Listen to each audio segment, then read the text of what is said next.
The rain hammered against the windows of Mercy General Hospital like angry fists, each drop carrying the weight of another exhausting 12-hour shift.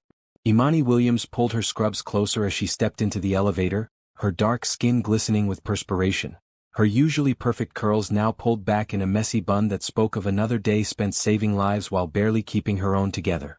The fluorescent lights buzzed overhead, casting harsh shadows across her tired face as she checked her phone. 3 missed calls from the landlord. Her stomach dropped like a stone. The elevator dinged softly as it reached the ground floor, but the sound felt like a death knell. Imani knew what those calls meant. Her rent was already 2 weeks late, and Mr. Rodriguez had been patient, but patience only stretched so far when you own buildings in downtown Atlanta. She stepped out into the lobby, her worn sneakers squeaking against the polished floor, past the gleaming donor walls filled with names of wealthy benefactors who could write checks that would solve all her problems without even noticing the money missing from their accounts.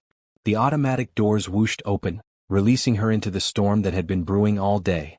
The wind cut through her thin jacket like ice, and within seconds her scrubs were soaked through. She pulled out her phone to call a rideshare, but the screen showed what she already knew. Insufficient funds. The words stared back at her like a cruel joke.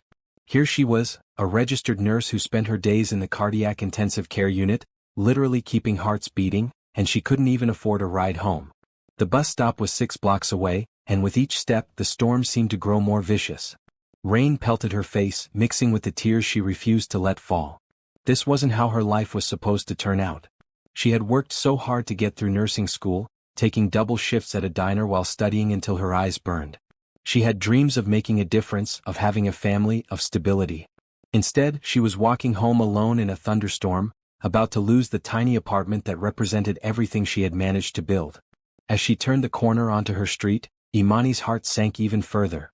The old brick building that housed her studio apartment looked more run down than usual in the harsh streetlight, its fire escape rusted and creaking in the wind. The gentrification happening all around her neighborhood had pushed her rent up while her salary stayed the same. She climbed the 3 flights of stairs, each step heavier than the last, knowing that tomorrow she would have to face Mr. Rodriguez and beg for more time she didn't have.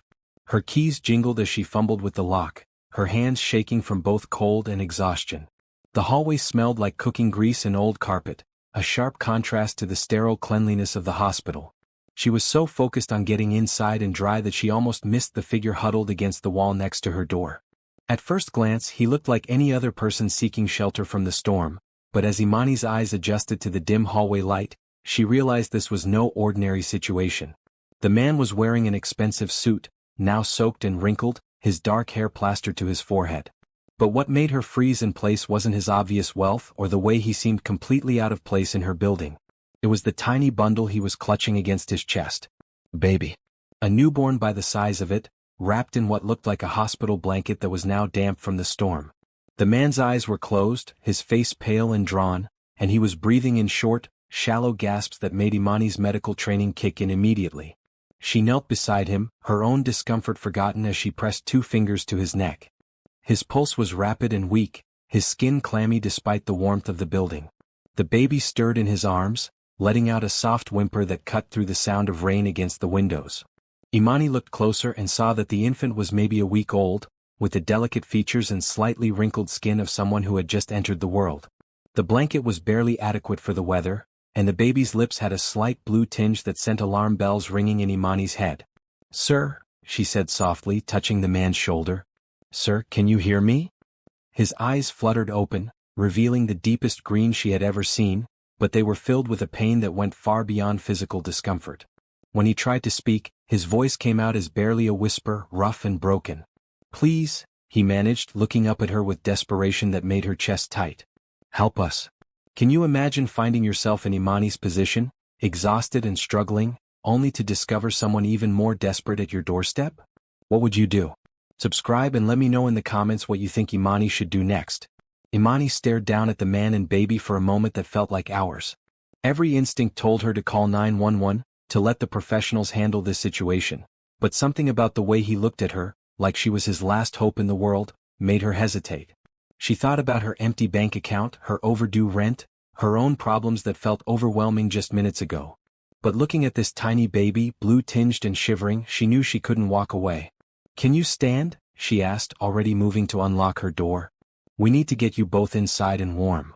The man nodded weakly and tried to push himself up, but his arms shook with the effort. Imani quickly moved to his other side, careful not to jostle the baby as she helped him to his feet.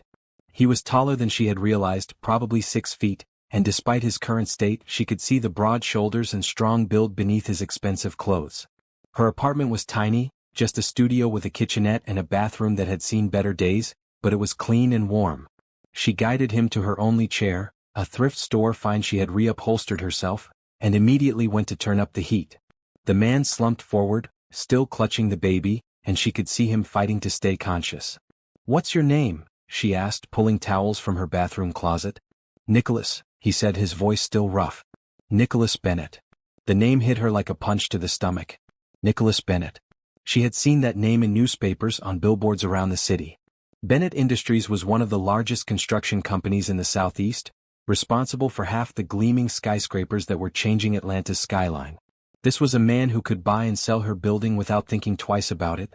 "Mr. Bennett," she said carefully, draping a towel around his shoulders. "What are you doing here? How did you find my apartment?" He looked up at her with those green eyes, and she saw something that didn't match his reputation as a ruthless businessman. Vulnerability. Complete, raw vulnerability. "I didn't," he said simply. "I was just walking. I've been walking for hours. When the storm started, I saw your building and just..." He trailed off, looking down at the baby in his arms. "I couldn't keep going." Imani knelt in front of him, her nurse training taking over as she checked the baby's breathing and color. The infant was warming up already, the blue tinge fading from her lips. It was definitely a girl, Imani realized, with the finest wisp of dark hair and long eyelashes that rested against plump cheeks. "She's beautiful," Imani said softly. "How old is she?" 5 days. Nicholas's voice cracked on the words. "Her name is Grace." "Where's her mother?" Imani asked gently, though something in Nicholas's expression already told her the answer. "Gone." The single word carried so much pain that Imani had to look away for a moment. "Complications during delivery. The doctors said, they said she might not make it, but I thought..." He stopped, unable to continue. Imani felt her heart break a little. She had seen this before in the hospital, families torn apart by unexpected tragedy, but experiencing it in her own living room felt different. More personal. She reached out and touched his arm gently. "I'm so sorry," she said, meaning every word. I can't imagine how difficult this must be." Nicholas nodded, tears finally spilling over. "I don't know how to do this," he whispered. "I don't know how to take care of her. I don't know how to do any of this without Rachel." The baby stirred again, making soft sounds that indicated she would be hungry soon. Imani looked around her tiny apartment, calculating what she had that might help. She had some emergency medical supplies from work, and there was a 24-hour pharmacy 2 blocks away, but this man looked like he was about to collapse completely. "When did you last eat?" she asked. Nicholas looked confused by the question, as if the concept of food hadn't occurred to him. I don't remember." "Okay." Imani stood up, her mind shifting into problem-solving mode. "Here's what we're going to do. You're going to sit right there and hold Grace while I make you something to eat. Then we're going to figure out what she needs. Do you have formula? Diapers?" There's a bag," Nicholas said vaguely, gesturing toward the hallway. "I think I dropped it somewhere." Imani went back into the hallway and found an expensive-looking diaper bag that had probably cost more than her monthly food budget. Inside was everything a newborn might need. Formula, bottles, diapers, clothes, all of it looking unused and overwhelming. She brought it back inside and set it on her kitchen counter. "Mr. Bennett," she started. "Nicholas," he corrected softly. "Please." "Nicholas." She sat on the edge of her bed, which was only a few feet away in the small space. "I need you to help me understand what's happening here. You're one of the wealthiest men in Atlanta. You could have any kind of help you want for Grace. Why are you here in my apartment building, in the middle of a storm?" He was quiet for so long that she thought he might not answer. Grace was making more sounds now, and Imani could see that she was working up to a proper cry. Finally, Nicholas looked up at her. "Because I can't face going home," he said simply. "Because everything there reminds me of Rachel. Because I looked at this beautiful baby that we made together, and all I could think was that I was going to fail her the same way I failed her mother." "You didn't fail anyone," Imani said firmly. "Sometimes terrible things happen that are beyond our control." "Are they?" Nicholas asked. "I worked 18-hour days while Rachel was pregnant. I missed appointments. I was in meetings when she went into labor. I was closing a deal when she... He couldn't finish the sentence. Imani understood now. This wasn't just grief. This was guilt, deep and consuming, the kind that could destroy a person if left unchecked. She had seen it in families at the hospital, the way trauma could make people blame themselves for things that were never their fault. Grace's whimpering turned into a real cry, thin and urgent. Nicholas looked panicked, holding her awkwardly like he was afraid she might break. She's hungry, Imani said, getting up to prepare a bottle. It's okay. We can handle this. As she mixed the formula, following the instructions on the container, she found herself making a decision that would change everything. She could call social services. She could call the police.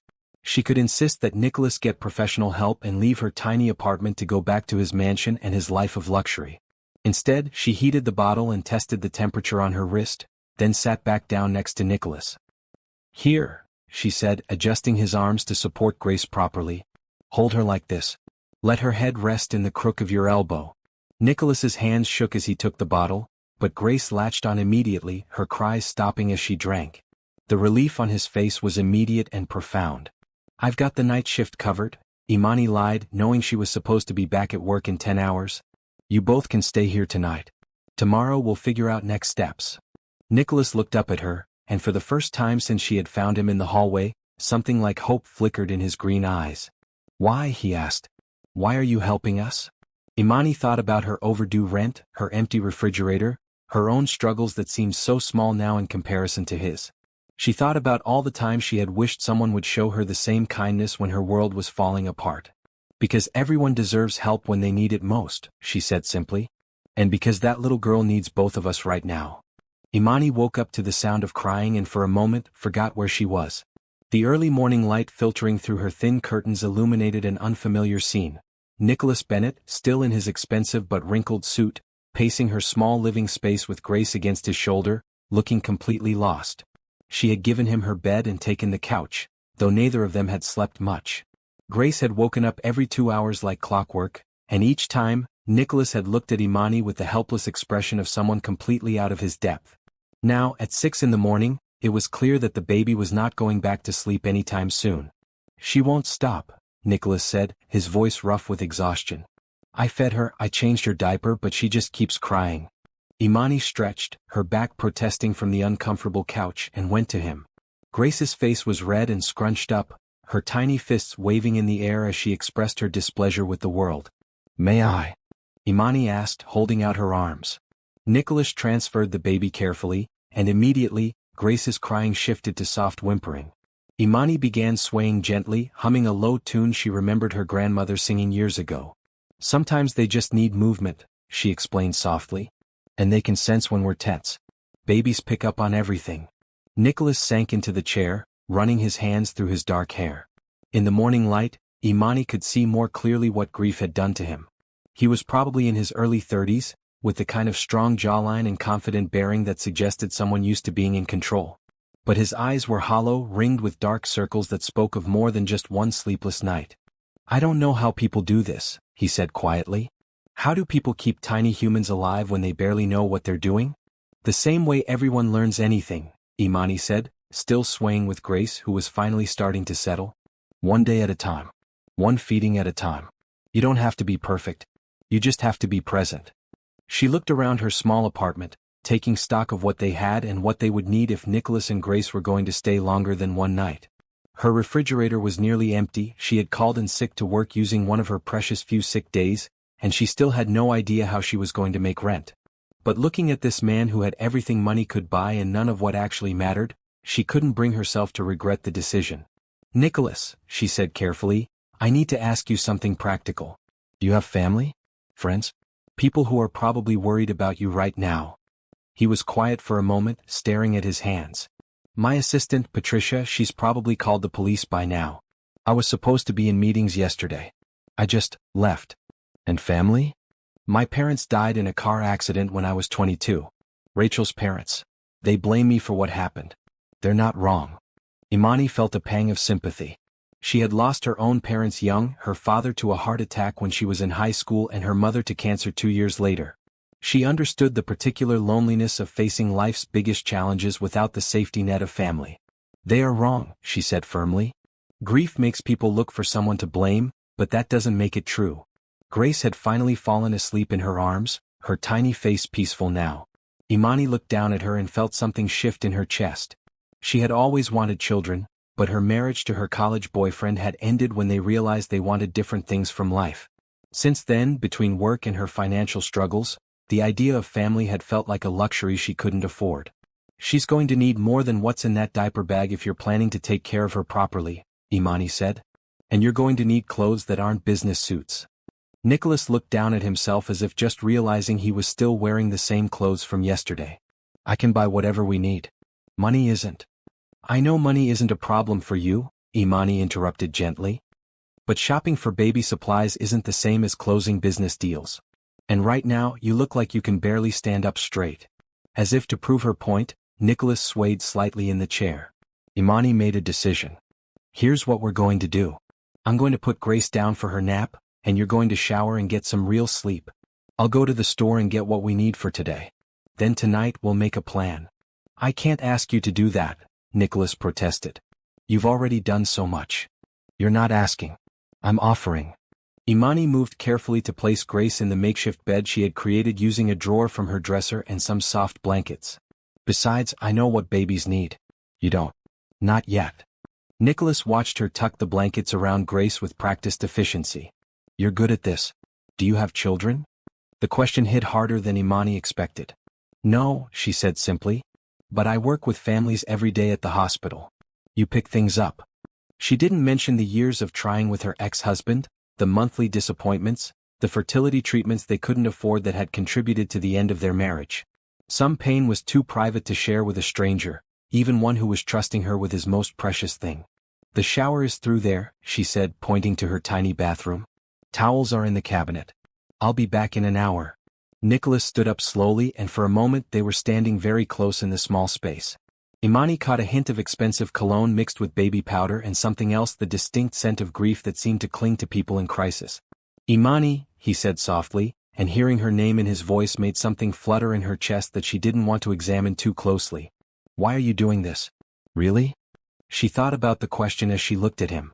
Here was a man who probably had people lining up to help him, to get close to his wealth and influence. But those same people would have conditions, expectations, agendas. Maybe what he needed was someone who wanted nothing from him except the chance to do something good. Because yesterday I was walking home in the rain thinking about how alone I was in the world, she said honestly. And then I found you and Grace and I realized maybe none of us have to be alone.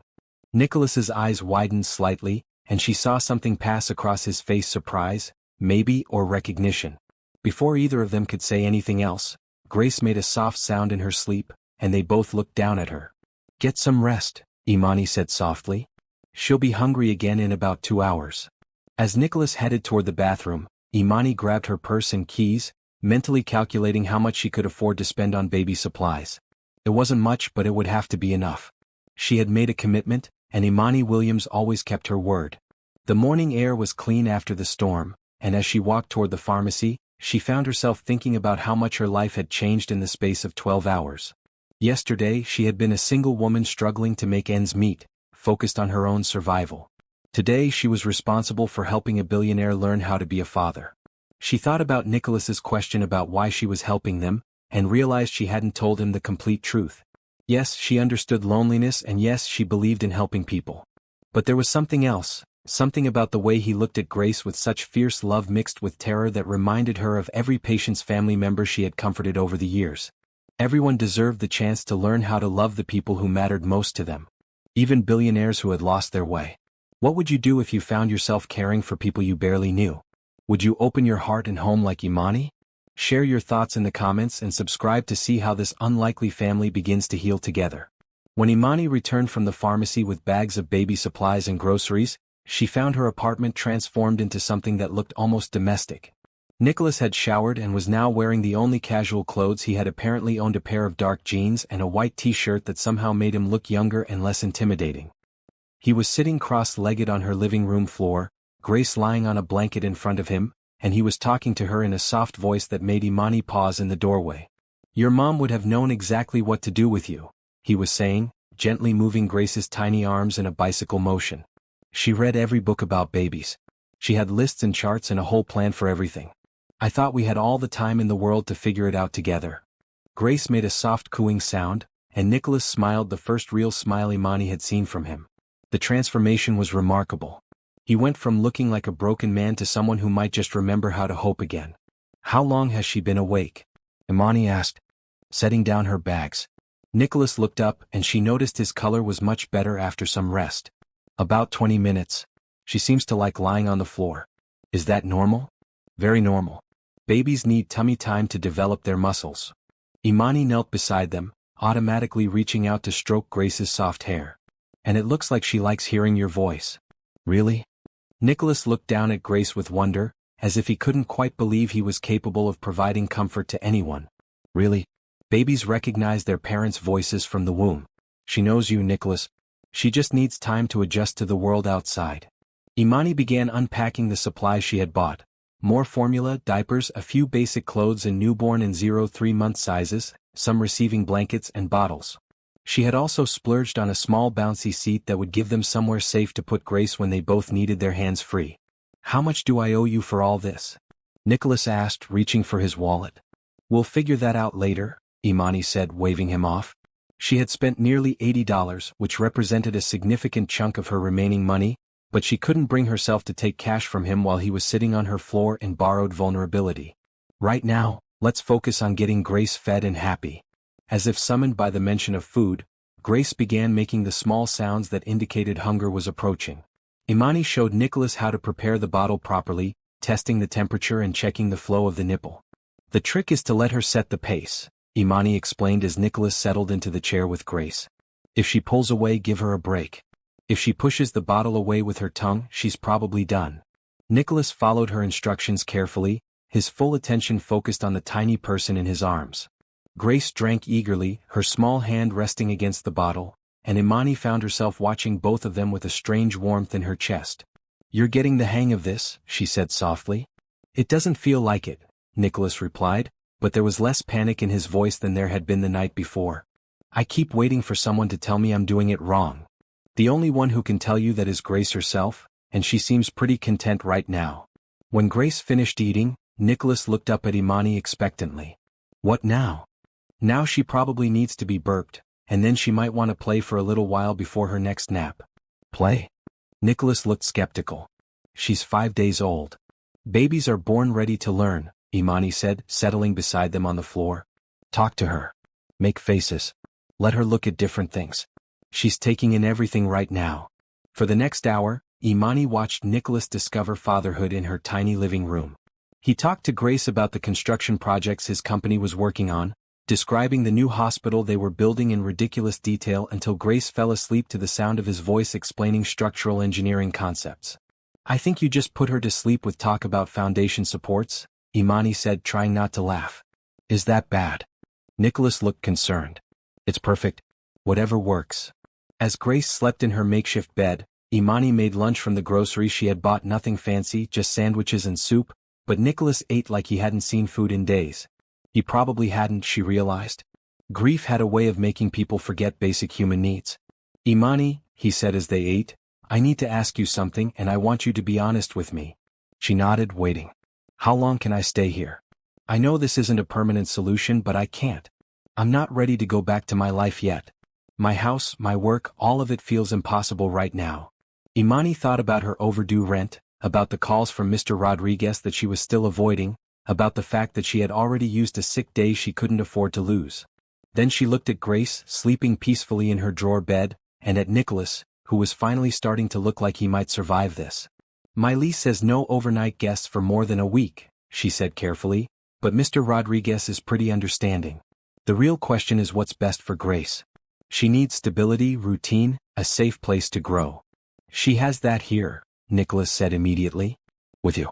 You're better at this than I am. Nicholas.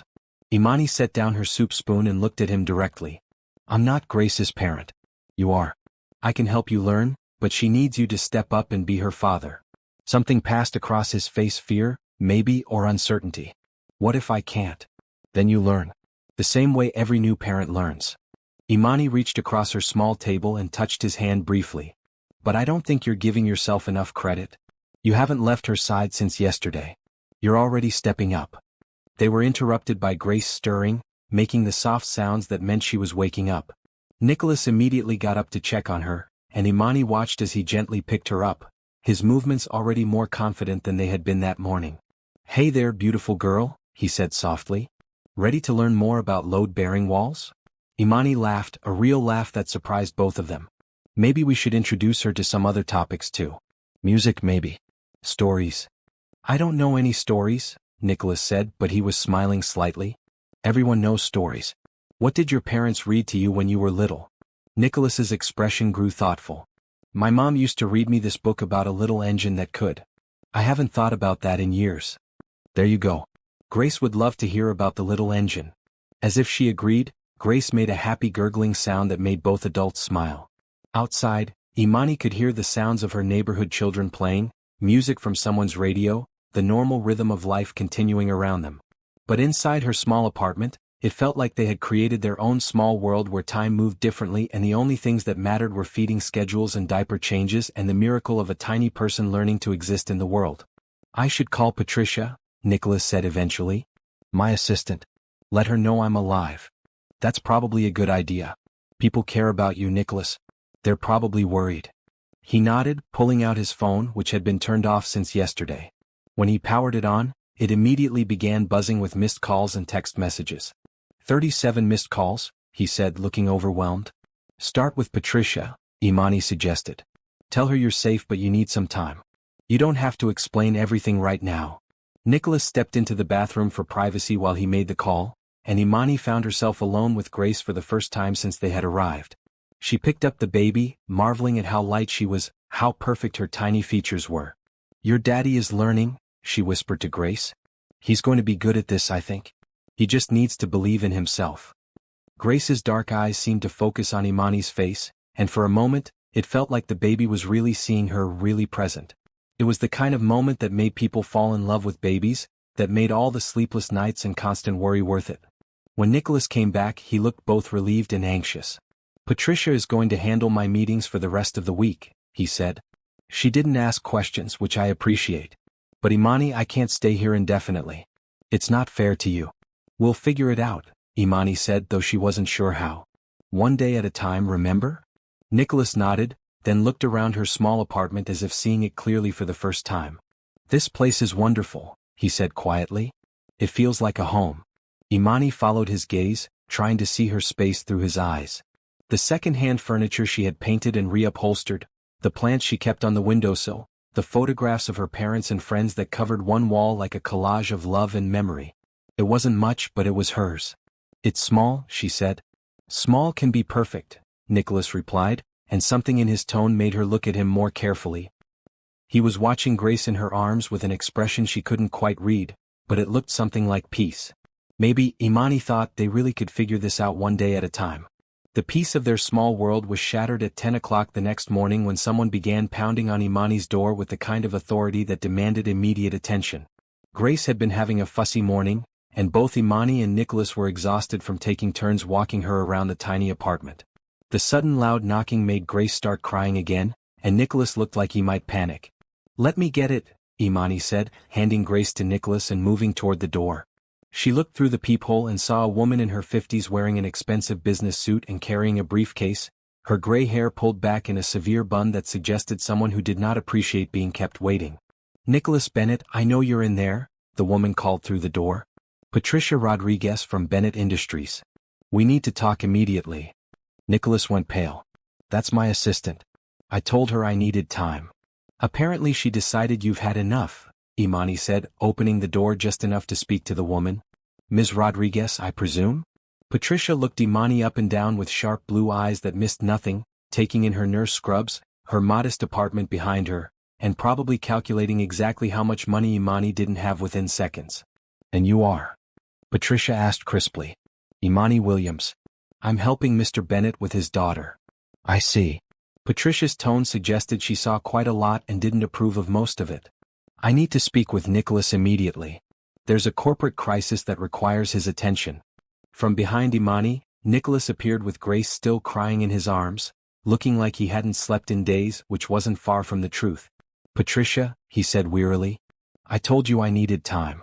Time you don't have, Patricia replied briskly, pushing past Imani into the small apartment.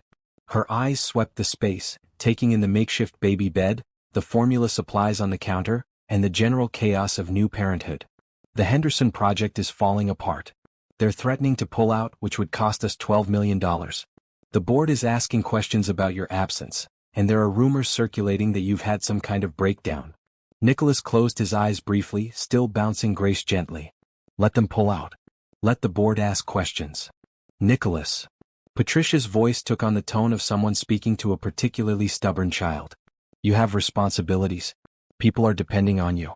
This company doesn't run itself. Right now, my only responsibility is this baby, Nicholas said, his voice firmer than Imani had heard it since she found him in her hallway. Everything else can wait. Patricia looked like she wanted to argue, but then she really looked at Nicholas for the first time. Imani watched the older woman's expression change as she took in his appearance, the exhaustion in his eyes, the way he held Grace like she was the only thing keeping him anchored to the world. Nicholas, Patricia said more gently, what happened to you? You disappeared from the office 3 days ago without a word. When I finally tracked down where you might be, I never expected to find you, here. Imani felt the slight emphasis on the last word and bristled. There was nothing wrong with her apartment, nothing wrong with her neighborhood, nothing wrong with her life that warranted that tone. He's exactly where he needs to be, Imani said firmly. He's learning to take care of his daughter. Patricia turned those sharp blue eyes on her again.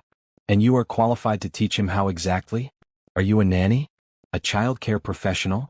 I'm a registered nurse, Imani replied, keeping her voice level despite the condescension. I work in cardiac intensive care at Mercy General. I think I can handle basic infant care. I'm sure you're very capable, Patricia said in a tone that suggested the opposite, but Nicholas doesn't need a nurse. He needs to come home, hire proper help, and get back to running his company. What I need, Nicholas said, his voice cutting through the tension, is for everyone to stop talking about me like I'm not in the room. Patricia, I appreciate your concern, but I'm not coming back yet. The Henderson meeting is tomorrow morning, Patricia pressed. If you're not there, they walk. $12 million, Nicholas. And 300 jobs. Imani saw Nicholas flinch at the mention of the jobs. She was beginning to understand that beneath his grief and confusion, he was still a man who took his responsibilities seriously. The weight of other people's livelihoods was something he couldn't easily dismiss. Grace's crying had escalated to the full-throated wails that newborns could produce when they were truly unhappy. Nicholas looked overwhelmed, trying to comfort her while dealing with Patricia's demands. Here, Imani said, reaching for Grace. Let me. She took the baby and immediately began the swaying motion that had worked before, humming softly. Grace's cries began to subside, and within minutes she was calm again, her tiny hand gripping Imani's finger. Patricia watched this exchange with calculating eyes. Nicholas, she said slowly, perhaps we could reach a compromise. Nicholas looked wary. What kind of compromise? The Henderson meeting is crucial, but it's also just one meeting. What if Ms. Williams accompanied you? She could care for Grace while you handled the business. Imani started to protest. She had to work, she had her own responsibilities, but Nicholas was already shaking his head. I'm not dragging Grace into a corporate boardroom. She needs stability, quiet, a safe environment. My office has a private suite adjacent to the main conference room, Patricia said. It's completely soundproof, comfortable, equipped with everything an infant might need. Ms. Williams could stay there with Grace while you conduct the meeting. I don't know, Nicholas said, looking at Imani. What do you think? Imani found herself caught between competing impulses. Part of her wanted to tell Patricia exactly what she thought of her assumptions and her condescending attitude. But another part of her recognized that Nicholas needed to start building a bridge back to his life, even if he wasn't ready to cross it completely. How long would this meeting last? She asked. 2 hours at most, Patricia said quickly, sensing an opportunity. And of course, we would compensate Ms. Williams appropriately for her time. This isn't about money, Imani said firmly, though the truth was she desperately needed money. This is about what's best for Grace and Nicholas. Nicholas looked down at his daughter, now peaceful in Imani's arms, then back at Patricia. If I do this, it's just one meeting. I'm not ready to come back full-time. One meeting, Patricia agreed. But Nicholas, you should know, there are other pressures building. The board is concerned. If you continue to be absent without explanation, They might start questioning your fitness to lead the company. The threat was clear, and Imani saw Nicholas's jaw tighten. This was his life's work, the company he had built from the ground up after inheriting a small construction business from his parents. Losing it would be another devastating blow he wasn't prepared to handle. They wouldn't dare, he said quietly. They would if they thought it was in the best interests of the company and the shareholders, Patricia replied matter-of-factly. I'm not saying I agree with them, but I am saying you need to be strategic about how you handle this situation. Imani felt a surge of anger on Nicholas's behalf. Here was a man who had just lost his wife and was trying to learn how to be a father, and instead of support he was getting ultimatums and threats. Maybe, she said carefully, it would be good for you to show your face. Let people see that you're still capable, still in control. Nicholas looked at her with surprise. You think I should go? I think you should do whatever feels right for you and Grace. But I also think Patricia might be right about this one meeting. Sometimes you have to play the game to protect what matters most. They were all quiet for a moment, the only sound Grace's soft breathing. Finally Nicholas nodded. One meeting, he said to Patricia. But I want to see this private suite first. If it's not appropriate for Grace, the deal is off. Of course, Patricia said, looking relieved. We can go this afternoon so you can inspect the facilities. After Patricia left, promising to send a car for them later, Nicholas slumped into the chair and put his head in his hands. I don't know if I can do this, he said. I don't know if I can sit in a room and pretend to care about construction contracts when all I want to do is hold my daughter and make sure she's safe. You don't have to pretend anything, Imani said, settling beside him with Grace. You just have to show up and be yourself. The part of you that cares about those 300 jobs, that built this company, that takes responsibility seriously, that's still who you are. Is it? Nicholas looked up at her. Because right now I feel like I don't know who I am at all. That's normal, Imani said gently. Grief changes us. Becoming a parent changes us. You're not the same person you were a week ago, and that's okay. But the core of who you are, the things that make you fundamentally Nicholas, those haven't disappeared. Nicholas reached out and touched Grace's tiny hand where it rested against Imani's arm. What if I can't protect her from all of this? The corporate world, the pressure, the expectations. You don't have to protect her from everything, Imani said. You just have to love her and make sure she knows she's the most important thing in your world. Everything else is just details. Nicholas was quiet for a long moment, watching Grace sleep. Will you really come with me tomorrow? To the meeting? If you want me to, yes. I do. He looked up at her with those green eyes that seemed to see more than they should. I don't think I can do this without you, Imani. And that scares me. It scared her too, but for different reasons. She was getting attached to both of them, to the idea of being needed, of being part of something that felt like family. But she also knew that this situation was temporary, that eventually Nicholas would return to his world and she would go back to hers. One step at a time, she said, as much to herself as to him. Tomorrow we'll take care of one meeting. After that, we'll figure out what comes next. Nicholas nodded, then surprised her by reaching over and taking her free hand in his. Thank you, he said simply. For everything. Imani squeezed his hand briefly before pulling away, telling herself that the warmth she felt was just satisfaction at helping someone in need. But as she looked down at Grace and then back at Nicholas, she knew she was lying to herself. She was falling for both of them, and that was a complication none of them could afford. The Bennett Industries headquarters occupied 15 floors of a gleaming downtown Atlanta tower, all glass and steel that caught the late afternoon sun like a beacon of corporate success. As their car pulled up to the executive entrance, Imani felt decidedly out of place in her best dress, a simple navy blue number she usually saved for church while carrying Grace in the infant car seat they had borrowed from the hospital's family lounge. Nicholas, back in his element wearing an expensive charcoal suit, looked like a different person from the broken man she had found in her hallway. But Imani could see the tension in his shoulders, the way his hand kept moving to check on Grace even though she was right there beside him. You don't have to do this, she said quietly as they rode the elevator to the executive floor. Yes, I do, Nicholas replied, but his voice was steady. You were right yesterday. Sometimes you have to play the game to protect what matters most. The elevator opened into a reception area that screamed expensive taste: marble floors, original artwork on the walls, and furniture that probably cost more than Imani's annual salary. Patricia was waiting for them, looking perfectly composed in her business armor. Nicholas, good. The Henderson team arrived early. They're in conference room A. She glanced at Grace, who was sleeping peacefully in her carrier. The private suite is this way. Patricia led them down a hallway lined with floor-to-ceiling windows that offered a spectacular view of the Atlanta skyline. The private suite turned out to be larger than Imani's entire apartment, with a comfortable seating area, a small kitchenette, and even a separate room with a daybed. "There's a baby monitor system that connects to the conference room," Patricia explained, showing them a small device on the coffee table. "You'll be able to hear if Nicholas needs anything, and he'll know immediately if Grace requires his attention." Imani had to admit it was impressive. The room was quiet, comfortable, and well-equipped. Grace would be safe here, and Imani could care for her without worrying about disrupting the important business meeting. "How do I look?" Nicholas asked, adjusting his tie with hands that shook slightly. "Like the CEO of a major corporation," Imani said honestly. Grace would be proud of her daddy. Something in his expression softened at her words. "I'll try to make this quick. Take as long as you need. We'll be right here." After Nicholas left with Patricia, Imani settled into the comfortable chair and looked around the suite. This was Nicholas's world, expensive, powerful, intimidating.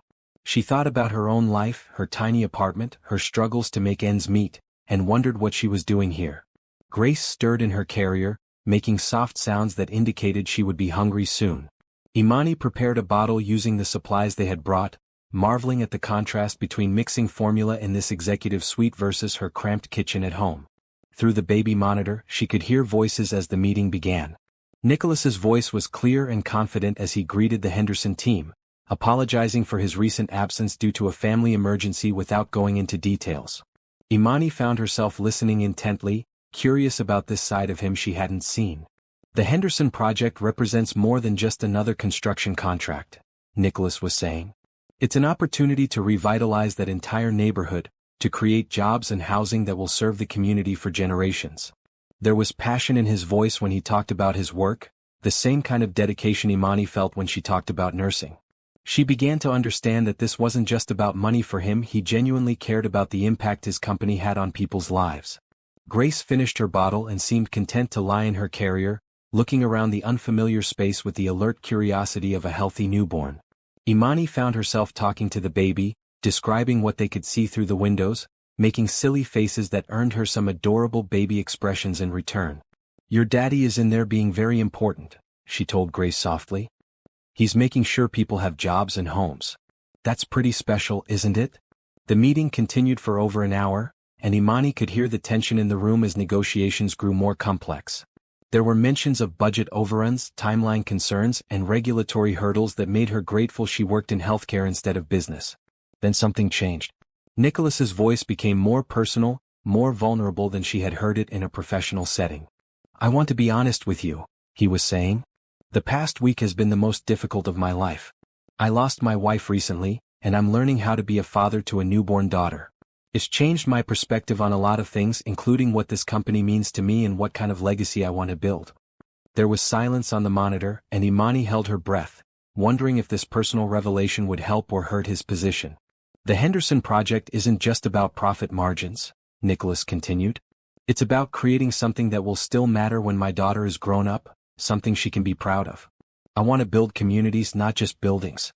And I believe that vision aligns with what Henderson Construction has always stood for." One of the Henderson representatives spoke up, his voice warmer than it had been earlier. "Nicholas, we had no idea about your personal situation. Our condolences on your loss." "Thank you. And I want you to know that my commitment to this project hasn't wavered. If anything, it's stronger now. I have someone I need to build a better world for."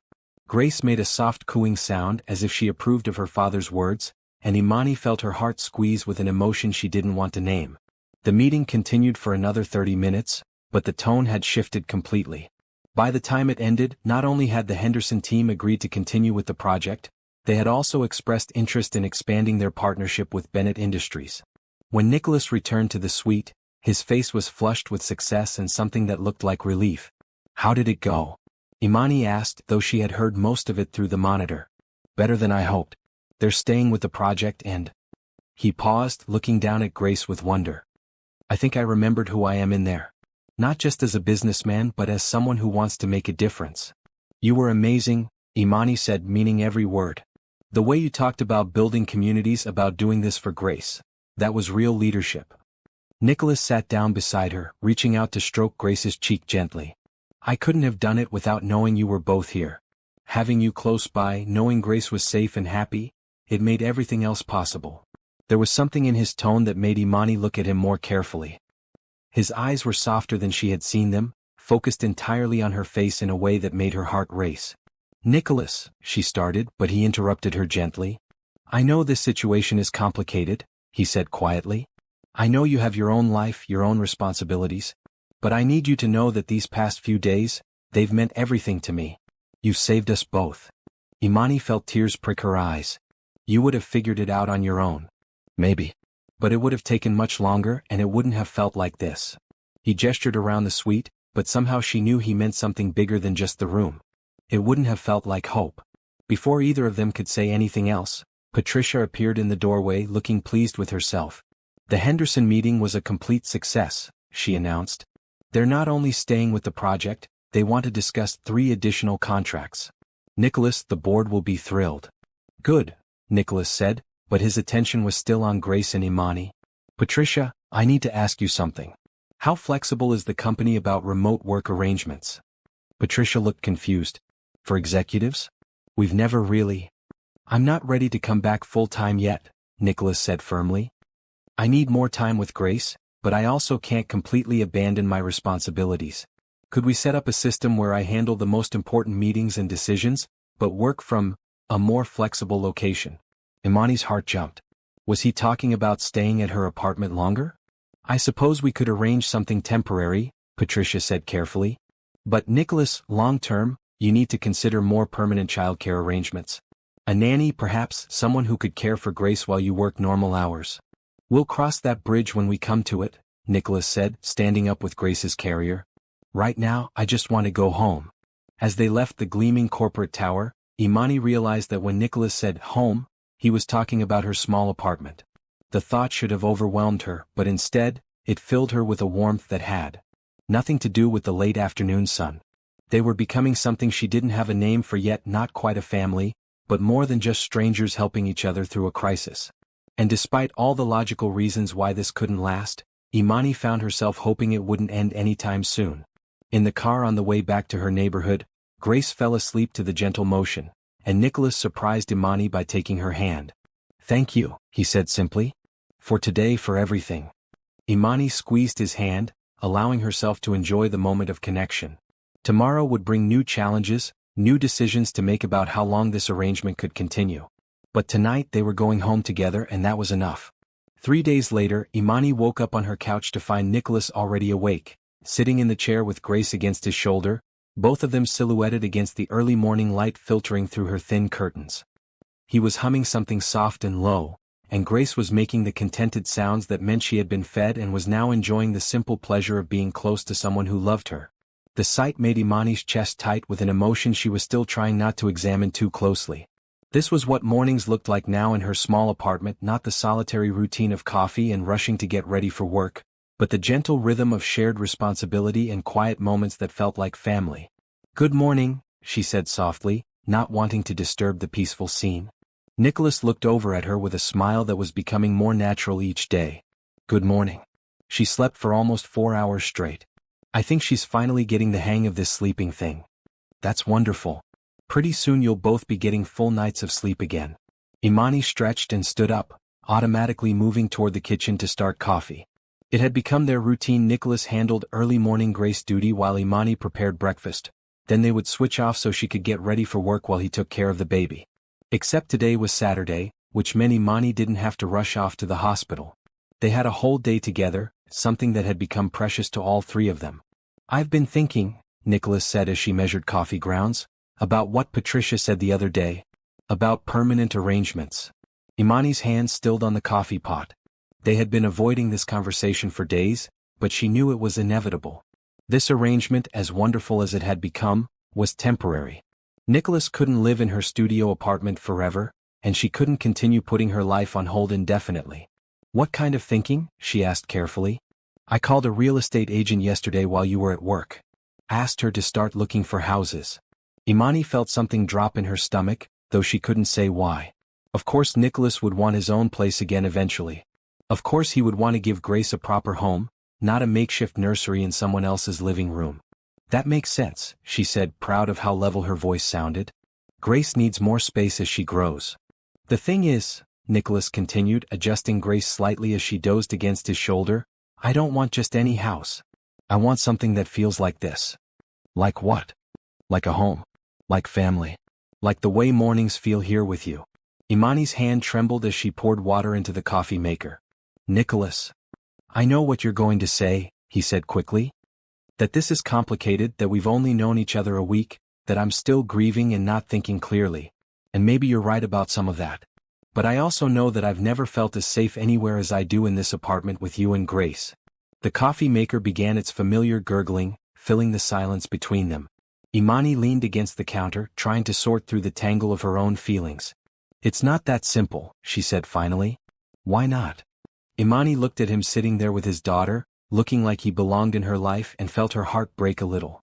Because she wanted it to be simple. She wanted to believe that love could bridge the gap between their different worlds, their different circumstances. But she had learned the hard way that wanting something wasn't enough. Because we're from completely different worlds, she said softly. Because you're worth millions of dollars and I can barely make rent. Because when you're feeling better, when the grief isn't so overwhelming, you're going to realize that you don't need me anymore. Nicholas was quiet for so long that Imani thought she might have hurt his feelings. When he finally spoke, his voice was very gentle. Is that what happened before? With your marriage? Imani's breath caught. They hadn't talked about her past, about why she was alone, about the dreams that had failed to materialize in her own life. How did you? You get this look sometimes when you're holding Grace, Nicholas said. Like you're remembering something that hurts. And yesterday when Patricia mentioned finding a nanny, you went very quiet. I've been wondering if there's something you're not telling me.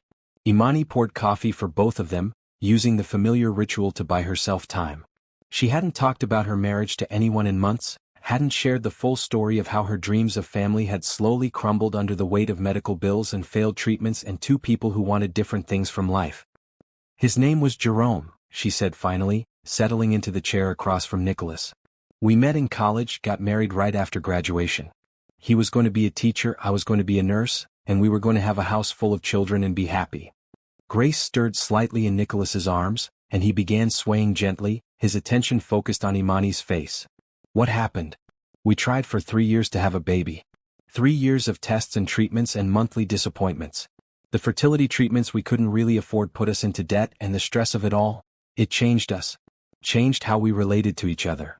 Imani took a sip of coffee, remembering the gradual erosion of hope, the way conversations about the future became arguments about money and blame and whether to keep trying. Jerome wanted to stop the treatments, maybe consider adoption later when we were more financially stable.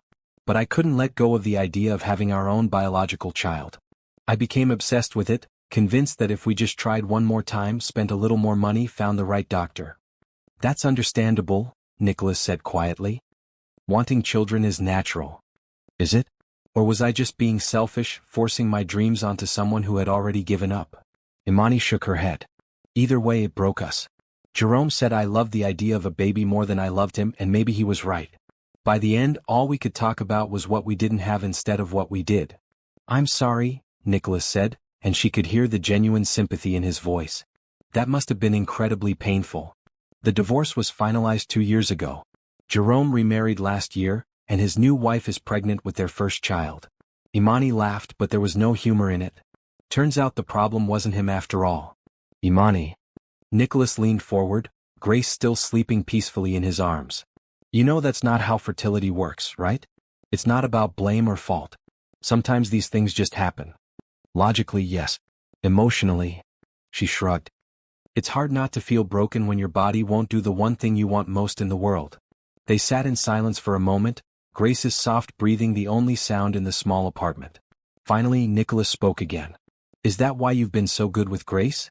Because you've always wanted children? Maybe, Imani admitted. Or maybe it's because taking care of her feels like the closest I'm ever going to get to being a mother. What if it didn't have to be? Imani looked up at him sharply. Nicholas, what are you saying? I'm saying that Grace already thinks of you as family. I'm saying that I can't imagine raising her without you. I'm saying that maybe we've both been given a second chance at the things we thought we lost. Imani's heart was racing, but she forced herself to think logically. You're still grieving Rachel. You're overwhelmed and scared and looking for stability wherever you can find it. What happens when that changes? What happens when you meet someone else, someone from your world who can give you everything I can't? Like what? Like a woman who can have your children. Like someone who fits into your life without needing charity or rescue or whatever this is. Nicholas was quiet for a long moment, and Imani wondered if she had pushed too hard, said too much truth too quickly. Imani, he said finally, look at me. She met his eyes reluctantly. I'm not trying to rescue you and I'm not offering you charity. I'm telling you that in the space of 1 week, you've become one of the most important people in my life. You've shown me what it means to put family first, what it looks like to love someone unconditionally. Grace lights up when she sees you. I light up when I see you. But what if? What if 100 different things? Nicholas interrupted gently. What if I get hit by a bus tomorrow? What if you decide you don't want this? What if Grace grows up and hates us both? We can't live our lives based on what might go wrong. Grace chose that moment to wake up, making soft sounds and opening her dark eyes to look around the apartment that had become her first home. When she saw Imani, she made a happy gurgling sound that went straight to Imani's heart. See, Nicholas said softly. She knows who her family is. Imani reached out to take Grace, and the baby settled against her immediately, comfortable and trusting. Looking down at this perfect little person, then up at Nicholas, Imani felt something shift inside her chest. Maybe he was right. Maybe they couldn't base their decisions on fear of what might happen. Maybe sometimes you had to take a leap of faith and trust that love would be enough to catch you. So what are you proposing exactly? She asked. Nicholas smiled, the first completely unguarded smile she had seen from him since the day she found him in her hallway. I'm proposing that we stop thinking of this as temporary, he said. I'm proposing that we find a house together, raise Grace together, build something real together. I'm proposing that we stop being afraid of what this could become and start being excited about it instead. Imani looked down at Grace, then around her small apartment that had somehow become home to all three of them, then back at Nicholas. He was offering her everything she had ever wanted: family, love, security, a future. It terrified her and thrilled her in equal measure. One condition, she said finally. Anything. I keep my job. I keep my independence. I don't want to be someone who exists only in relation to you and Grace. I need to be myself too. Of course, Nicholas said immediately. I wouldn't want you to be anyone else. Grace made another happy sound as if she approved of their negotiation, and despite all her fears and uncertainties, Imani found herself smiling. Okay, she said softly. Let's see what happens. Nicholas's smile could have powered the entire building. Yeah. Let's be a family.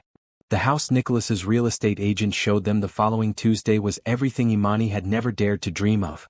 Set on 2 acres in an established neighborhood of Buckhead, it featured 5 bedrooms, 4 bathrooms, a gourmet kitchen that could have been featured in a magazine, and enough space for Grace to grow up surrounded by beauty and comfort.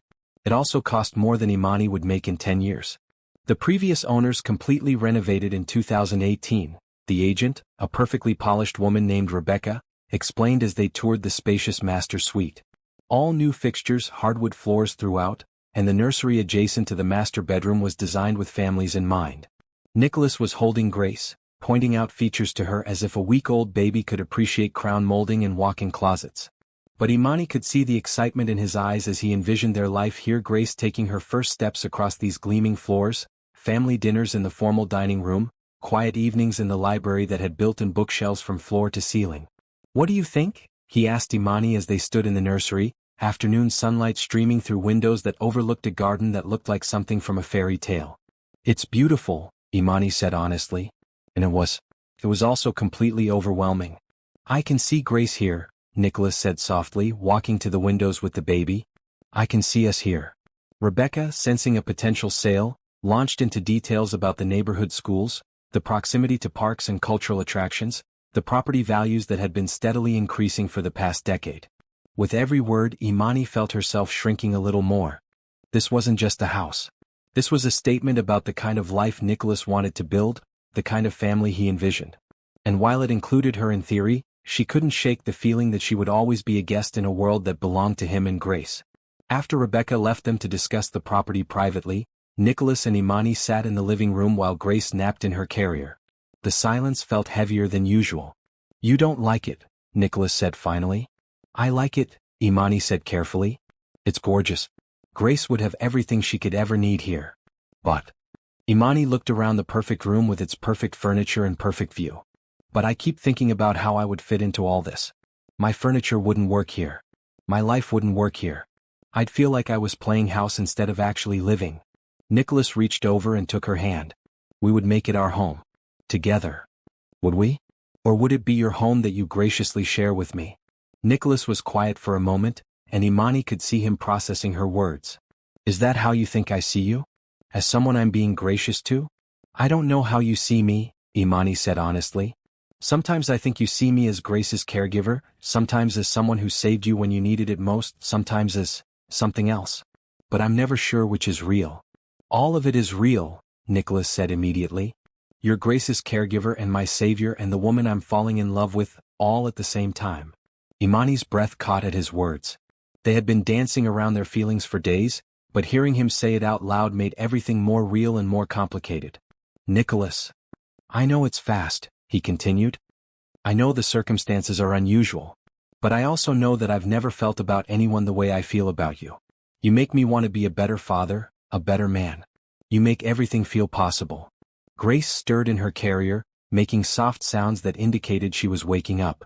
Imani leaned forward to check on her, using the moment to compose herself. What if we approached this differently? Nicholas said suddenly. What do you mean? What if, instead of us moving into my house or your apartment, we created something new together? What if you let me make you an offer that takes care of both of our needs? Imani looked at him warily. What kind of offer? Nicholas took a deep breath, and when he spoke, his voice had the careful tone of someone making a business proposal. I want you to be Grace's nanny. Officially. I want to pay you a salary that would allow you to quit your job at the hospital if you wanted to, or reduce your hours significantly. I want to provide health insurance, housing, everything you need to focus on what matters most. Imani stared at him. You want to hire me? I want to take care of you the way you've taken care of us, Nicholas said earnestly. I want to make sure you never have to worry about rent or bills or any of the things that have been making your life difficult. I want to give you the security to make choices based on what you want, not what you can afford. And in exchange? In exchange, you help me raise Grace. You be the mother she needs, the partner I need. You let me love you both without worrying about whether you're going to disappear when things get difficult. Imani felt her heart racing. Part of her was tempted the security he was offering would solve every financial worry she had. But another part of her was insulted by the clinical way he was presenting it. So I would be your employee, she said slowly. No, Nicholas said quickly. You would be family. The salary would just be a way to make sure you're taken care of. Nicholas, do you understand how that sounds? You're basically offering to pay me to be your girlfriend. Nicholas looked stricken. That's not. I didn't mean it that way. Grace was fully awake now, looking around with the alert curiosity that meant she was happy and comfortable. Imani picked her up, needing something to do with her hands while she processed Nicholas's proposal. I think, she said carefully, that we need to separate two different conversations. There's the conversation about us, about whether we have a future together as whatever we are. And there's the conversation about Grace and what's best for her. They're not separate, Nicholas protested. You're part of both conversations. Are they? Or are you trying to solve your childcare problem and your loneliness at the same time by paying me to stick around?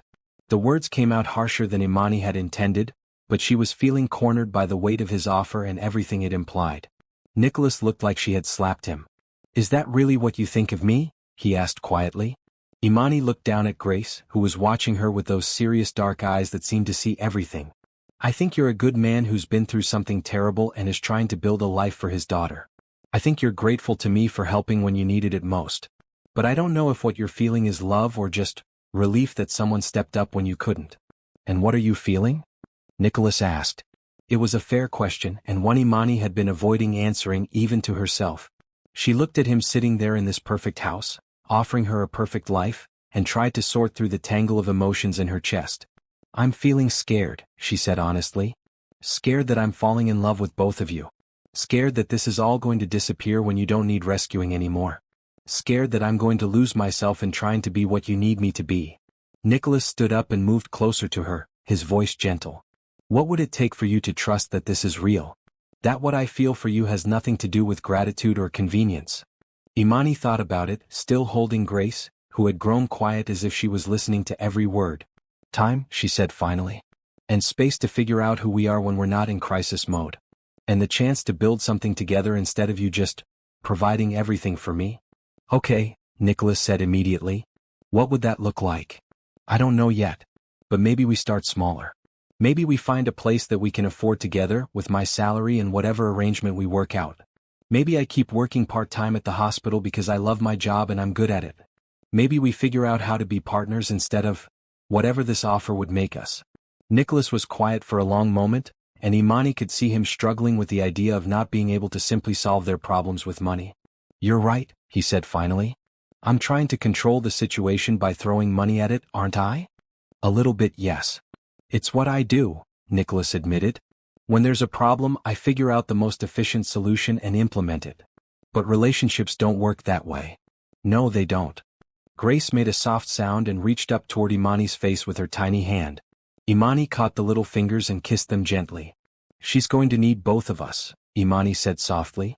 Not because you're paying me to be here, but because we both love her and want what's best for her. And what about us? Nicholas asked. What do we need? Imani looked up at him, this complicated man who had turned her life upside down in the space of a week, and felt her resolve waver. He was offering her security, love, family, everything she had ever wanted. Why was she making it so difficult?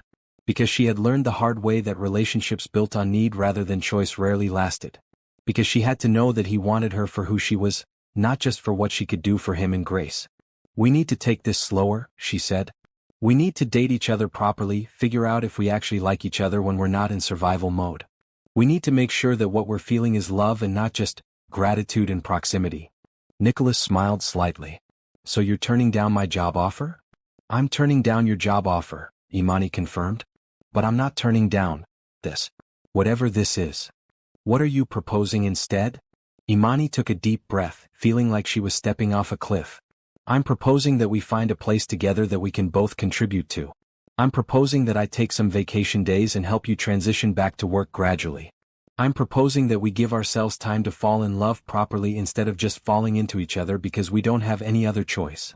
Nicholas looked around the perfect house one more time, then back at Imani and Grace. You know what? You're absolutely right. This place is beautiful, but it's not us. It's not who we are right now. No. Right now, we're the people who made a family work in your tiny apartment with a drawer for a crib and takeout containers for dinner. We're the people who figured out how to be happy with almost nothing except each other. Maybe we shouldn't be so quick to change that. Imani felt something warm unfurl in her chest. So what do? We go home, Nicholas said simply. To your apartment. And we figure out the rest as we go. As they gathered Grace's things and prepared to leave the perfect house behind, Imani felt lighter than she had in days. Nicholas wasn't trying to buy her anymore, wasn't trying to control the situation with grand gestures and overwhelming offers. He was just a man who wanted to build a life with her, one day at a time. In the car on the way back to her neighborhood, Grace fell asleep to the familiar motion, and Nicholas reached over to take Imani's hand. Thank you, he said quietly. For what? For not letting me ruin this by making it about money. For knowing what we really need better than I do. Imani squeezed his hand. We'll figure it out together. Yeah, Nicholas said, and his smile was soft and real and completely without the desperation that had marked their first week together. We will. What do you think about Imani's decision to turn down Nicholas's offer? Was she right to insist on building something together instead of accepting his financial support? Comment below and subscribe to see how they create their new life as a family. 2 weeks later, Imani found herself standing in the living room of a modest 3-bedroom house in Virginia Highland, watching Nicholas attempt to assemble a crib while Grace supervised from her bouncy seat. The house was a compromise in every sense, not as small as Imani's apartment, not as grand as the Buckhead mansion, but something that felt like it could belong to both of them. I think you're putting that piece on backwards, Imani said, trying not to laugh as Nicholas studied the instruction manual with the same intensity he probably brought to multimillion-dollar construction contracts. These instructions were clearly written by someone who has never actually assembled furniture, Nicholas muttered, but he was smiling. Grace, what do you think? Does this look right to you? Grace responded with a happy gurgle that made both adults grin. At 3 weeks old, she was becoming more alert and interactive every day, and her personality was starting to emerge. She seemed to enjoy being the center of attention and had already figured out that different cries got different responses from her devoted caregivers. The house had been Imani's find, a 1920s bungalow that needed some work but had good bones and a price tag that made it possible for them to share the mortgage payment. Nicholas had wanted to buy it outright, but Imani had insisted on being an equal partner in every aspect of their new life together. "I still can't believe we're doing this," Imani said, looking around at the boxes that contained their combined possessions. Her modest furniture mixed with a few select pieces Nicholas had chosen from his penthouse created an eclectic but somehow cohesive whole. "Having second thoughts?" Nicholas asked, looking up from the crib assembly with concern. "No," Imani said immediately and realized she meant it completely. "I'm having first thoughts. Real thoughts about the future instead of just trying to get through each day." Nicholas abandoned the crib and came to stand beside her, Grace still in her bouncy seat between them. "It feels different, doesn't it? Planning something instead of just surviving it?" "Very different." Imani leaned against his shoulder, enjoying the simple comfort of his presence. "Better." They had spent the past 2 weeks taking things slowly, dating in the most unconventional way possible. Nicholas had returned to work 3 days a week, handling only the most essential meetings while Imani cared for Grace. On the days he worked, Imani would bring Grace to his office for lunch, giving him a break in the middle of his day and ensuring he didn't lose touch with his daughter's daily rhythms. In the evenings, they cooked dinner together in Imani's tiny kitchen, took turns walking Grace around the neighborhood, and talked about everything from their childhoods to their dreams for the future. They were learning each other outside of crisis mode, discovering that they actually enjoyed each other's company when they weren't just trying to survive.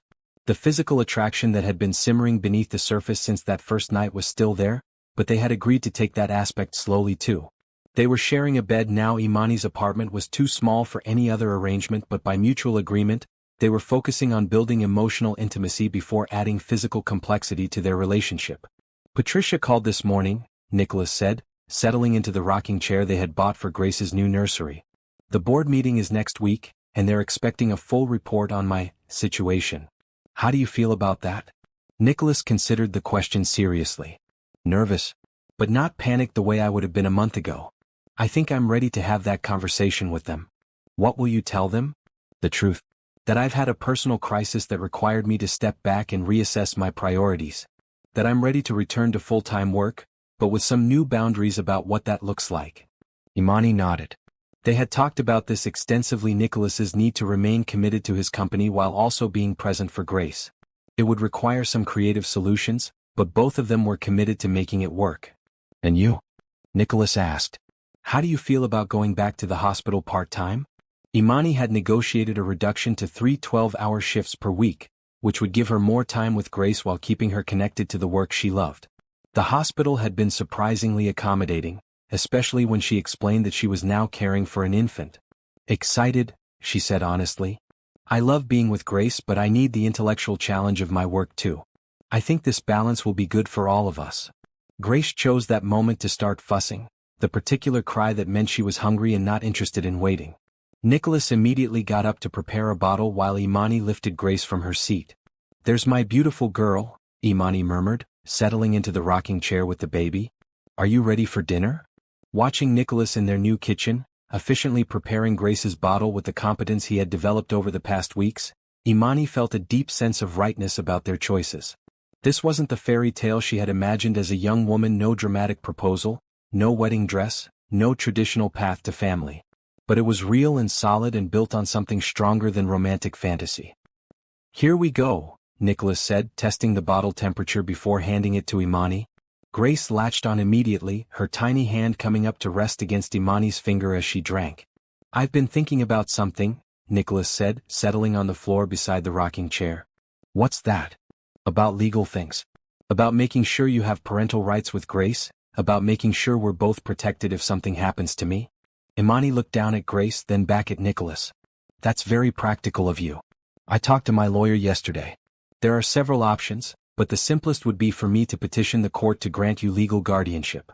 It would give you the right to make medical and educational decisions for Grace, and it would ensure that if something happened to me, you wouldn't lose her." Imani's throat tightened. The idea of losing Grace was something she tried not to think about, but she knew Nicholas was right to address it legally. What would that involve? "Some paperwork, a background check, probably a home visit from a social worker. My lawyer says it should be straightforward given our living situation and Grace's obvious attachment to you." "And you're sure about this?" Nicholas reached up to touch Grace's tiny hand where it rested against Imani's finger. I've never been more sure of anything. You're her mother in every way that matters. The legal system should recognize that. Tears pricked Imani's eyes. Nicholas. I know we haven't talked about marriage, he continued softly. I know we're taking things slow and figuring out what we want our relationship to look like. But regardless of what happens between us romantically, I want you to know that Grace will always be your daughter too. Imani had to blink back tears. What if we don't work out? What if we're better as co-parents than as a couple? Then we figure out how to be the best co-parents we can be. But Grace doesn't lose another mother, and you don't lose the child you've been raising since she was 5 days old. Grace finished her bottle and looked up at Imani with those serious dark eyes that seemed to take in everything. Imani lifted her to her shoulder for burping, inhaling that sweet baby scent that had become as familiar as breathing. Okay, she said softly. Let's do it. Let's make it official. Nicholas's smile was radiant. Really? Really? Grace deserves to have her family legally recognized, whatever that family looks like. They sat in comfortable silence for a while, Grace content against Imani's shoulder, Nicholas occasionally reaching up to stroke the baby's soft hair. Outside their new house, they could hear the sounds of their neighborhood children playing, dogs barking, the normal rhythm of life in a community where they were building their future. I never thought my life would look like this, Imani said eventually. Better or worse than you imagined?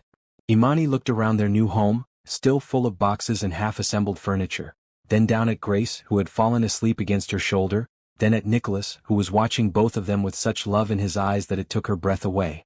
Different, she said. But perfect in its own way. Nicholas reached up to take her free hand, intertwining their fingers. I love you, Imani. Both of you. I love you too, she said, and realized it was the first time she had said the words out loud. I love this life we're building together.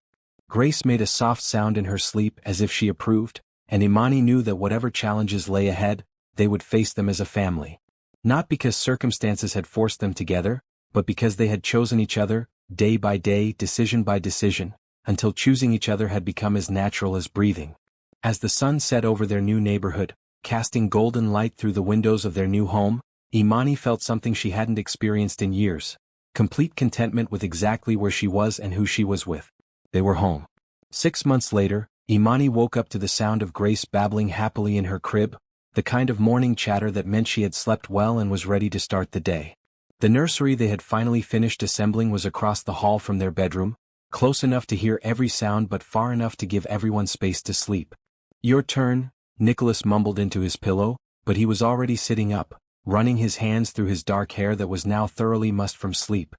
I've got her, Imani said, stretching as she got out of bed. You have that early meeting with the Henderson team. The past 6 months had settled into a rhythm that worked for all three of them. Nicholas had returned to full-time work but with new boundaries that kept evenings and weekends sacred for family time.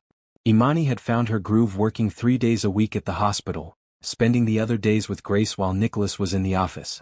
The legal guardianship had gone through without complications, and Imani's name was now officially on all of Grace's documents as her legal parent. In the nursery, Grace was standing in her crib, holding onto the rail and bouncing on her chubby legs. At 8 months old, she was all personality, curious, determined, and completely convinced that she was the center of the universe. When she saw Imani, her face lit up with a grin that showed 2 tiny teeth. Good morning, beautiful girl, Imani said, lifting Grace out of the crib. Did you sleep well? Grace responded with a string of babbling that sounded almost like conversation, her small hands patting Imani's face with the enthusiastic affection of a baby who knew she was loved completely. In the kitchen, Nicholas was already making coffee and scrambling eggs, Grace's morning bottle warming in a bowl of hot water. He had become an expert at managing multiple tasks while keeping one eye on wherever Grace happened to be, a skill that had developed through necessity and practice. Patricia called yesterday while you were at work, he said, settling Grace in her high chair and handing her some small pieces of banana to keep her busy. The Atlanta Children's Hospital project got final approval. They want to start construction next month. That's wonderful, Imani said and meant it.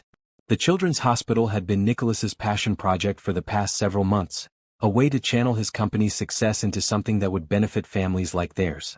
You must be proud. I keep thinking about all the families who will walk through those doors, Nicholas said, giving Grace her bottle while she played with her banana. Parents who are scared and overwhelmed, kids who need the best possible care. It feels like we're building something that really matters. Imani watched him feed their daughter, this man who had learned to balance running a multimillion-dollar company with the daily demands of parenthood, who had figured out how to be successful in business while never missing a bedtime story or a doctor's appointment. Speaking of building things that matter, Nicholas said carefully, I've been thinking about something. Oh. Nicholas looked nervous in a way that was unusual for him these days. I've been thinking about us. About our family. About making things more official. Imani's heart skipped, but she tried to keep her voice light. Official how? Instead of answering directly, Nicholas reached into his pocket and pulled out a small velvet box. Grace immediately reached for it, fascinated by the new object, but Nicholas held it just out of her grasp. I've been carrying this around for 2 weeks, he said, setting the box on the counter between them. Trying to figure out the right time, the right words, the right way to ask you something that feels bigger than any business deal I've ever negotiated. Imani stared at the box, her heart pounding. Nicholas. I know we said we were taking things slow, he continued quickly. I know we've built something good without needing marriage to make it real. But I also know that I want to spend the rest of my life with you. I want to wake up next to you every morning, raise Grace together, maybe give her a little brother or sister someday if you want that too. Grace, sensing the importance of the moment even if she didn't understand it, had grown quiet, watching both adults with serious eyes. I want to be your husband, Nicholas said simply. Not because we need a piece of paper to prove we're a family, but because I want the whole world to know that you're mine and I'm yours and Grace is ours. Imani felt tears welling up in her eyes. Are you asking me to marry you? I'm asking if you'll let me love you forever, Nicholas said, opening the small box to reveal a simple, elegant ring that somehow managed to be both stunning and understated.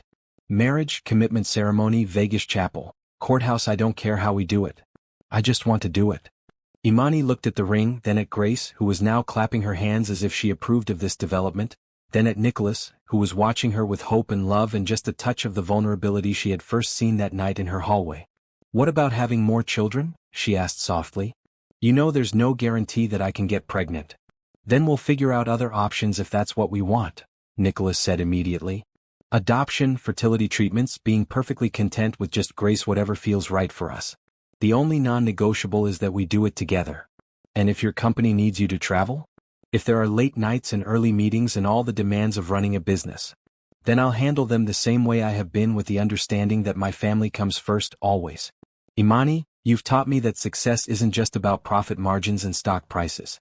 It's about building a life that has meaning, raising children who know they're loved, being the kind of man who shows up for the people who matter most. Grace reached for the ring box again, and this time Nicholas let her have it, laughing as she immediately tried to put it in her mouth. I think that's a yes from Grace, he said. Imani wiped away tears that she hadn't realized were falling. What about from me? That depends, Nicholas said softly. What does your heart tell you? Imani looked around their kitchen, where Grace's artwork was stuck to the refrigerator with alphabet magnets, where Nicholas's business papers shared counter space with baby food jars and toy blocks. This wasn't the life she had planned when she was young and thought she knew what happiness looked like. It was better. My heart tells me that I've been married to you in every way that matters for months now, she said. My heart tells me that Grace is the luckiest little girl in the world to have a daddy who loves her enough to build a children's hospital. My heart tells me that what we have is real and strong and worth celebrating. Nicholas's smile was radiant. Is that a yes? That's a yes, Imani said, laughing as she reached for the ring box, which Grace reluctantly surrendered. That's a yes to all of it. Nicholas slipped the ring onto her finger, and it fit perfectly, like everything else about their unconventional love story. Grace clapped her hands and made happy sounds, as if she understood that something wonderful had just happened. When? Nicholas asked, kissing Imani softly. Soon, Imani said. But small. Just us and Grace and maybe a few friends. I don't need a big wedding. I just need you. You have me, Nicholas said. Both of you have me forever. As they stood in their kitchen, Grace babbling happily between them, Imani thought about the night 6 months ago when she had found a broken man and his newborn daughter on her doorstep. She had no way of knowing then that helping them would lead to this, a family built on love and trust and the daily choice to show up for each other. Grace threw a piece of banana, which landed in Nicholas's hair, and all three of them dissolved into laughter. It was a perfectly ordinary moment in what had become their perfectly extraordinary life. I love you, Imani said, the words coming as easily as breathing now. I love you too, Nicholas replied. Both of you. Forever. Outside, Atlanta was waking up to another day, but inside their modest house in Virginia Highland, the Bennett family was complete. Not because a billionaire had collapsed at a nurse's door, but because three people had chosen each other, again and again, until choosing each other had become the foundation of everything they built together. Grace reached up with banana-covered hands, wanting to be lifted, and both her parents reached for her at the same time. She was caught between them, safe and loved and completely unaware that she was the miracle that had brought them all together. As Imani looked at her ring catching the morning light, she knew that sometimes the best fairy tales were the ones that started with broken people finding their way to each other. Sometimes happily ever after wasn't about being rescued by a prince, but about two people deciding to rescue each other, one day at a time, until they built something beautiful together. They had found their forever family and it was perfect,